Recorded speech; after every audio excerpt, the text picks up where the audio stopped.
ஓம் சக்தி பராசக்தி. என் அன்பு தங்கமே, உன்னுடைய துணையின் இல்லத்தில் இப்பொழுது சண்டை நடந்து கொண்டே இருக்கின்றது. அது என்னவென்று உனக்கு தெரிய வேண்டுமா? இதை முழுமையாக கேள் தங்கமே.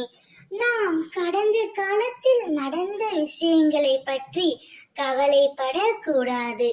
எதிர்காலத்தில் நடக்கும் விஷயங்களை பற்றி யோசிக்க கூடாது. நிகழ்காலமே நம் கைகளில் இருக்கின்றது. லட்சியத்தை அடைய விரும்புவன் நிகழ்காலத்தில் மட்டுமே வாழ்வான்.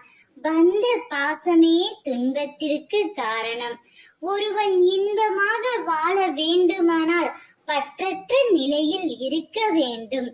உன் துணையின் வீட்டில் இப்பொழுது உனக்காகவே சண்டை நடந்து கொண்டே இருக்கின்றது. உன்னை பற்றி உன் துணை உறவுகளிடம் பெருமையாக பேசினார்கள். அதனால் பிடிக்காத சில நபர்கள் உன் துணையின் வீட்டில் சண்டை போட்டு கொண்டிருக்கிறார்கள் உன் துணையோடு. உன் துணையின் மனம் மாறியது குழந்தையே. உன்னை தேடி அவர் வரப்போகின்றார். உனக்காகவே அவருடைய வீட்டில் சண்டையிடவும் போகிறார். எனவே நீ கவலைப்படாதே.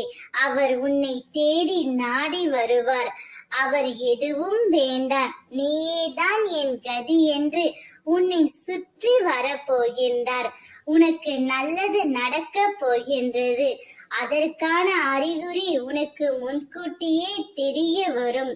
உன் துணை உன்னை தேடி வரும் பொழுது அவரை மனதார ஏற்றுக்கொள். அதுவே என் பிள்ளையான உனக்கு அழகாகும்.